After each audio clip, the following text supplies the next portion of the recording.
जय हिंद विद्यार्थियों, कैसे हो आप सब। आशा करता हूँ आप सब बहुत अच्छे होंगे और निरंतर धैर्य के साथ अपना अध्ययन कर रहे होंगे। आज की क्लास के अंदर हमारी जो क्लास होगी वो ये कक्षा क्लास 10th के लिए है और बाकी वाले बच्चे अपना रिवीजन करते रहे। और क्लास 10th के अंदर हमने 4th लेसन वो अपने देख लिए थे और उससे इम्पोर्टेंट जो भी क्वेश्चन बन रहे थे, साथ ही PYQ और चैप्टर वाइज मोस्ट इम्पोर्टेंट जो क्वेश्चन थे वो भी मैं आपको करवा रहा था। और आज की क्लास के अंदर हम पहुंच चुके हैं चैप्टर नंबर 5 के ऊपर। इसके अंदर हम ये जानेंगे कि हमारा जो 5वां पार्ट है, जिसके अंदर आपने देखा होगा कि चैप्टर 5 ये पार्ट आपकी क्लास 10th की फर्स्ट फ्लाइट जो बुक है उसमें ग्लिम्प्स ऑफ इंडिया, मतलब ग्लिम्प्स ऑफ इंडिया का मतलब होता है भारत की झलकियां, भारत के कुछ अतीत की झलकियां के बारे में उसमें दिया गया है। और उसके अंदर मोस्टली 3 पार्ट के अंदर इस जो लेसन है इसको डिवाइड किया गया है, जिसमें फर्स्ट जो भाग है वो है ए बेकर फ्रॉम गोवा, यानी गोवा से एक बेकर। बेकर का मतलब होता है जो आपका रोटी बनाने वाला होता है, पाव रोटी बनाने वाले को बेकर कहा जाता है। उससे रिलेटेड कोई कहानी है पहले भाग में, और दूसरे में कुर्ग से रिलेटेड कोई कहानी है, और तीसरा जो पार्ट है उसके अंदर टी फ्रॉम आसाम, आसाम की चाय, उससे रिलेटेड कोई कहानी है।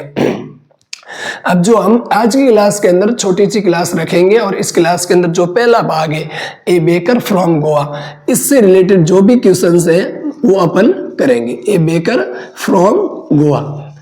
मतलब इससे रिलेटेड जो भी क्वेश्चंस है GOA, उससे रिलेटेड जो भी क्वेश्चंस है उन क्वेश्चंस को आज की क्लास के अंदर हम करेंगे। और विशेषकर इस क्लास के अंदर हम PYQ क्वेश्चंस और साथ ही चैप्टर वाइज जो भी मोस्ट इंपोर्टेंट क्वेश्चंस है उनको मैं करवाता रहता हूं। तो पहले क्वेश्चंस पर बिना किसी समय बर्बाद किए पहले क्वेश्चंस पर देखते कि पहला क्वेश्चंस किया। ये जो क्वेश्चंस है हो सकता है आपके आप ईयरली पेपर्स, और विशेषकर हम बोर्ड को टारगेट करके जा रहे हैं। जो मार्च के अंदर हमारी बोर्ड जो ईयरली एग्जाम्स है वो होंगे, तो उसके अंदर हम अच्छे से अच्छा स्कोर कर पाए, इसलिए ये क्लासेज को रिकॉर्ड करके आपके माध्यम से आपको मैं प्रस्तुत करता हूँ यूट्यूब के माध्यम से। अब इसमें देखो कि पहला क्वेश्चन क्या कह रहा है। पहला क्वेश्चन है कि व्हाट आर द, क्या है इल्डर्स। इल्डर्स का मतलब होता है बड़े बुजुर्ग लोग, ठीक है। इन गोवा, गोवा के अंदर नॉस्टैल्जिक्स अबाउट, नॉस्टैल्जिक्स अबाउट का मतलब होता है, ये जो नॉस्टैल्जिक्स जो वर्ड है ये वर्ड आपको थोड़ा सा कठिन लगता होगा, लेकिन इसका मतलब होता है कि सुख समृद्धि रखने वाले हैं। सुख समृद्धि क्या रखते हैं, तो कहने का मतलब ये क्वेश्चन ये पूछ रहा है कि जो गोवा है, गोवा के अंदर जो बड़े बुजुर्ग होते हैं वो मतलब किस प्रकार से सुख समृद्धि रख पाते हैं। ये क्वेश्चन है अतीत के बारे में, वो किस प्रकार से सुख समृद्धि रख पाते हैं या सुख समृद्धि रखते हैं या क्या सुख समृद्धि रखते हैं, ये पूछा इसने कि व्हाट आर द इल्डर्स, जो क्या है जो इल्डर्स रखते हैं, क्या रखते हैं इन गोवा, गोवा के अंदर नॉस्टैल्जिक्स अबाउट लेंगे कि जो बुजुर्ग लोग हैं वो गोवा के अतीत के बारे में या फिर उन जो आपके सुख समृद्धि वाले दिन है उसके बारे में, कैसी अतीत के बारे में क्या सुख समृद्धि रखते हैं। ये क्वेश्चन है, थोड़ा सा आपको अटपटा लगेगा इस वर्ड की वजह से, फिर भी मैं आपको अच्छे से समझाने की कोशिश करता हूँ। देखिए द इल्डर्स, द इल्डर्स का मतलब जो बुजुर्ग लोग हैं इन गोवा, गोवा के अंदर आर नॉस्टैल्जिक्स, आर नॉस्टैल्जिक्स का मतलब वो सुख समृद्धि रखते हैं अबाउट के बारे में। दोज, दोज का मतलब होता है those good old Portuguese day, उन मतलब उन जो अच्छे पुर्तगीज का मतलब होता है पुर्तगालीज जो दिन होते हैं उन दिनों के बारे में, जो पुर्तगीज के जो अच्छे दिन थे। क्योंकि इस पार्ट में आपने देखा होगा कि पुर्तगालियों के बारे में, जो पाव की रोटी बनाने वाले जो लोग हैं वो गोवा के अंदर पाव की रोटी कितनी फेमस थी। साथ ही साथ उसके अंदर ये कहानी में जिक्र किया गया पार्ट के अंदर कि रोटी बनाने वाले को क्या कहा जाता था। वो रोटी बेचता था, सुबह आता था, शाम को वापस आता था, उसमें वो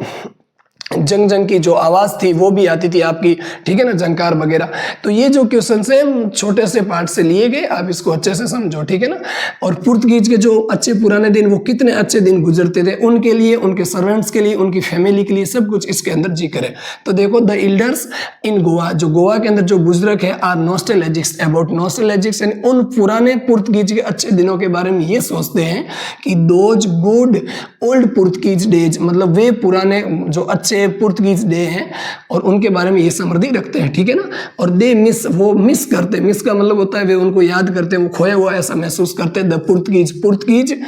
एंड पुर्तगीज को, और साथ ही साथ एंड देयर फेमस, फेमस का मतलब होता है उनका जो मशहूर, जो प्रसिद्ध, जो लॉज, लॉज का मतलब होता है जो पाव की जो रोटी होती है उसको बोलते हैं लॉज, यानी पाव रोटी। ऑफ ब्रेड, किसकी, ब्रेड की, ठीक है। तो ब्रेड की जो रोटी थी या पाव रोटी है उनको, वो मशहूर पाव रोटी को वो क्या करते हैं, पुर्तगीज की जो पाव, पुर्तगीज को साथ ही उनकी जो फेमस जो ब्रेड की जो रोटियां थी उनको वो क्या करते थे, बहुत ही ज्यादा मिस करते हैं, ठीक है ना। ऐसा वो बुजुर्ग लोग हैं, वो गोवा के बारे में सुख समृद्धि रखते हैं। अब आगे देखिए द ईटर्स, और ये लोग कहते हैं अतीत के बारे में द ईटर्स, ईटर्स का मतलब जो खाने वाले हैं, ऑफ लोवज, ईटर्स किसके, द ईटर्स का मतलब होता है खाने वाला, वो उनके जो पाँव की रोटियों को जो खाने वाले हैं, the eaters of laws might, might का मतलब अभी भी है वेनिस्ड, कहने का मतलब होता है कि माइट का मतलब होता है ये एकदम शक्तिशाली रूप से कह रहा है कि वे वेनिस्ड, वेनिस्ड का मतलब होता है वे गायब हो चुके, बट परंतु द मेकर्स, जो बनाने वाले उस पाँव की रोटियों को, आर द स्टिल देयर, वो अभी भी वही हैं। तो आई होप इसको आपको अच्छे से समझ में आया होगा कि जो पुराने जो पुर्तगीज के जो दिन है, यानी गोवा में जो बुजुर्ग है वो किस बारे में या किसके बारे में अतीत की जो सुख समृद्धि है वो रखते हैं। तो इसमें आपने पढ़ा होगा कि जो एल्डर्स है गोवा के अंदर, वो उन पुराने सुख समृद्धि के बारे में सोचते हैं कि जो पुराने पुर्तगीज के जो दिन थे वो बहुत ही अच्छे थे, साथ ही वो पुर्तगीज को और एंड देयर, और उनकी जो फेमस जो पाँव की रोटी थी उस रोटी को बहुत ही जो वो मिस करते हैं कि वो रोटी उस समय बहुत ही अच्छी बनाते थे। अब जो खाने वाले वो वहाँ पर है नहीं, ठीक है ना, जो ईटर्स है, किसके, लॉज का मतलब होता है पाँव की रोटी, उसके जो ईटर्स है वो आपके वहाँ पर नहीं है, गायब हो चुके, बट द मेकर्स, जो बनाने वाले हैं, आर स्टिल देयर, वो अभी भी यही है। तो आई होप मैंने अच्छे से इसको आपको समझाया कि जो बुजुर्ग लोग हैं वो किस प्रकार से गोवा के अंदर जो पुराने जो दिन थे उनको कैसे याद करते हैं, उन दोनों के बारे में क्या क्या वो सुख समृद्धि है, जो स्मृति है वो क्या क्या रखते हैं, क्या क्या आशा रखते हैं कि ऐसे दिन कभी गोवा के अंदर होते भी थे। जो खाने वाले वो नहीं है, लेकिन पाँव की रोटी को जो बनाने वाले वो पूर्वज, और उन जो भटिया वगैरह उनके जो अस्तित्व है ना, वो आज भी वहाँ कहीं ना कहीं देखने को मिलता है। तो आई होप पहला क्वेश्चन ये था। दूसरा क्वेश्चन देखो, वाट डज, ये क्वेश्चन हाफ ईयरली पेपर्स में या आपको जो ईयरली पेपर्स है उसमें देखने को 100% मिलेंगे, बाकी क्वेश्चन आएंगे तो इन क्वेश्चंस को पहले आपको एग्जामिनर की सोच में ये क्वेश्चंस पहली पकड़ में रहेंगे, इसलिए मोस्ट इंपोर्टेंट क्वेश्चंस मैं आपके सामने ला रहा हूं। व्हाट डज क्या है, एक जैक फ्रूट, जैक फ्रूट का मतलब होता है कटहल, जैक फ्रूट क्या होता है, कटहल, ठीक है ना, लाइक का मतलब होता है जैसी, ठीक है ना, और एप्रियंस का मतलब यहाँ लिख रखा, एप्रियंस का मतलब होता है सवी, मीन, कहने का मतलब होता है कि ये कटल जैसी सवी, इस शब्द का क्या मतलब है, या इस शब्द का इस पार्ट से ए बेकर फ्रॉम गोवा, या जो गोवा के अंदर जो रोटी बनाने वाले लोग हैं उनसे किस प्रकार से ये शब्द है वो जुड़ा हुआ है, कटल जैसी सवी या आकृति, इस शब्द से क्या तात्पर्य है, ये क्वेश्चन के अंदर अपन को पूछ रहा है। देखो एक जैक फ्रूट, जैक फ्रूट का मतलब होता है जैक फ्रूट लाइक एप्रियंस, कहने का मतलब है एक कटल जैसी सवी, मीन्स इसका मतलब है ए प्लम्प, प्लम्प फिजिक्यू का मतलब होता है एक मोटा सा शरीर, प्लम्पी होता है ना, प्लम्पी का मतलब होता है मोटा सा, जो खाऊ होता है, बहुत ही ज्यादा खाऊ होता है, फैटी व्यक्ति होता है, उसको बोलते हैं प्लम्पी चबी। तो ए प्लम्प फिजिक्यू का मतलब होता है मोटा सा शरीर या बॉडी, ठीक है, इसका मतलब ये है। बेकिंग, जो आपका बेकिंग है रोटी बनाना, बीइंग ए प्रॉफिटेबल, प्रॉफिटेबल का मतलब होता है बेकिंग, ये जो रोटी बनाने का जो काम है वो एक क्या है, प्रॉफिटेबल, प्रॉफिटेबल का मतलब होता है लाभदायक, बिजनेस है, बिजनेस का मतलब होता है व्यवसाय है। और द बेकर्स, बेकर्स कौन होते हैं, जो ये रोटी बनाने वाले, ठीक है, बेकर एंड हिज फैमिली, वो बेकर और उसके जो फैमिली है, ठीक है ना, एंड हिज सर्वेंट्स, और उनके जो नौकर हैं, ऑलवेज हैप्पी, वो हमेशा क्या करते हैं, खुश रहते हैं, एंड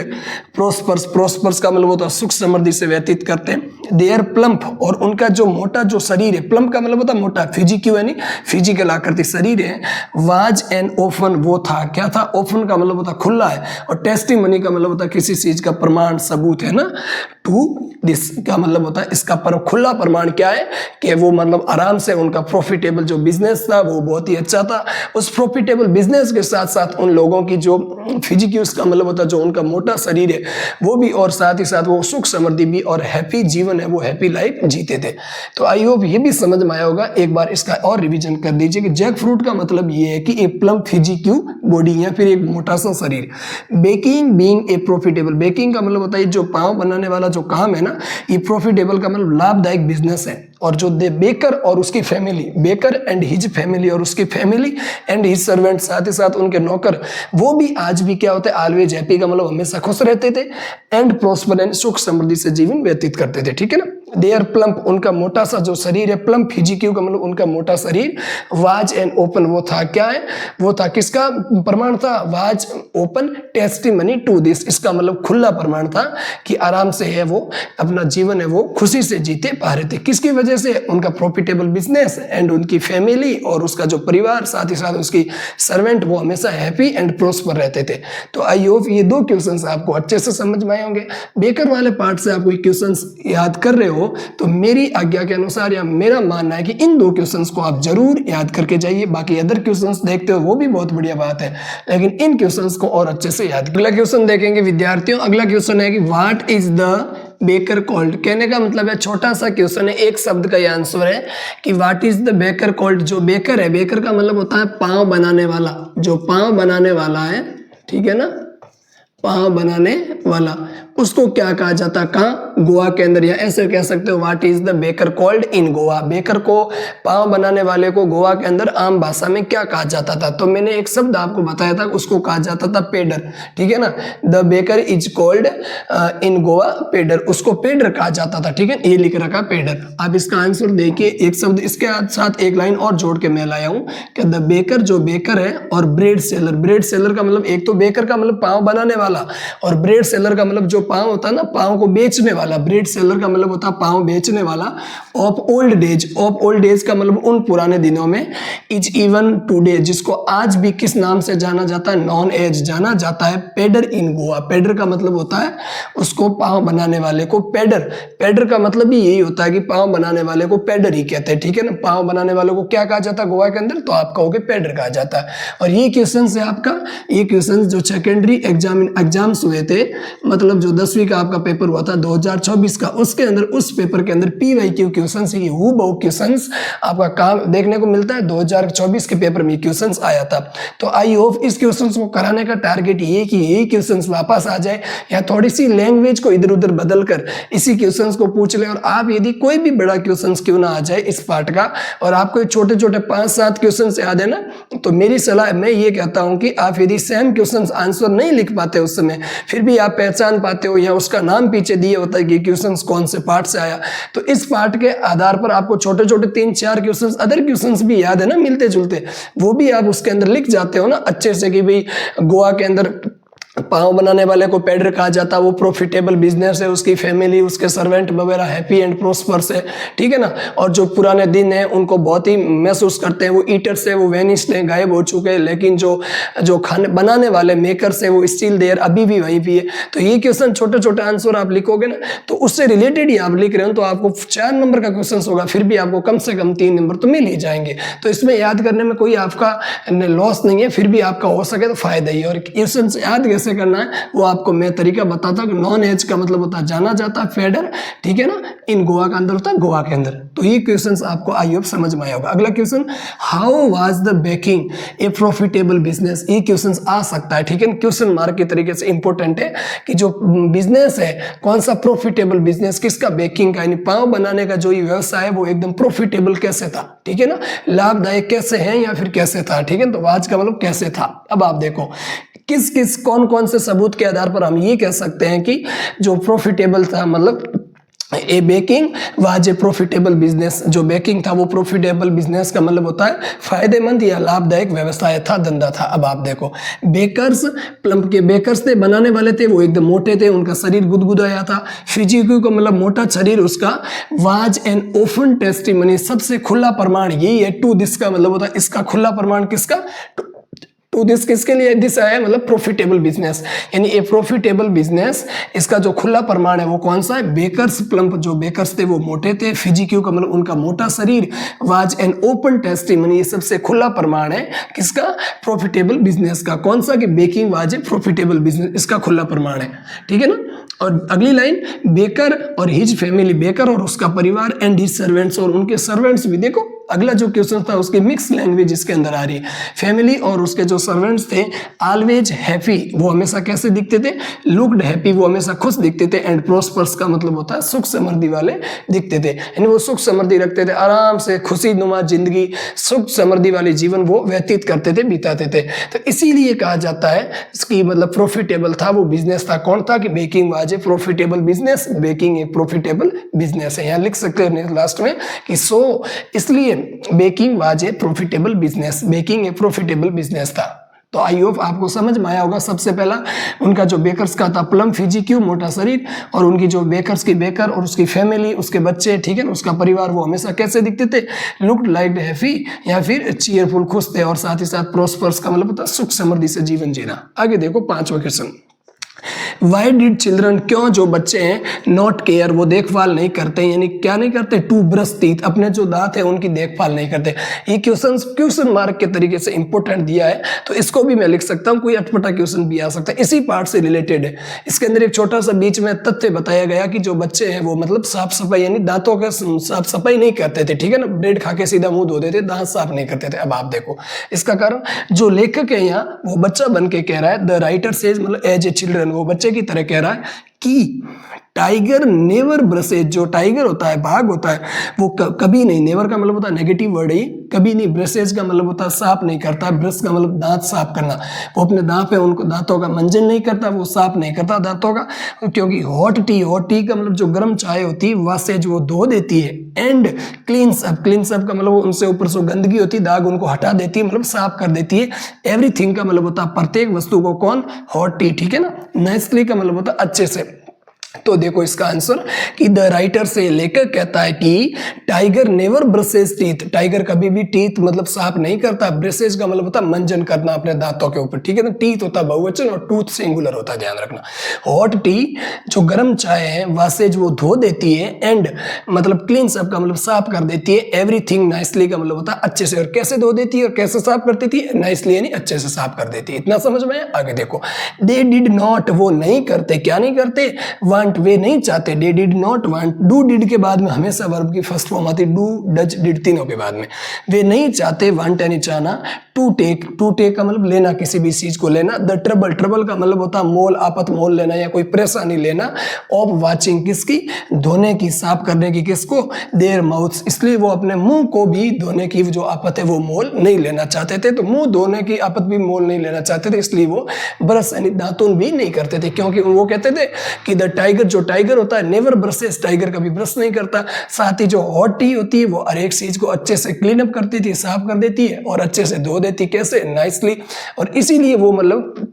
है ना, दे डिड नॉट ट्रबल, ठीक है ना, वो नहीं लेना चाहते थे, टू टेक ट्रबल, किसी भी मुसीबत को नहीं लेना चाहते थे, ऑफ वाशिंग,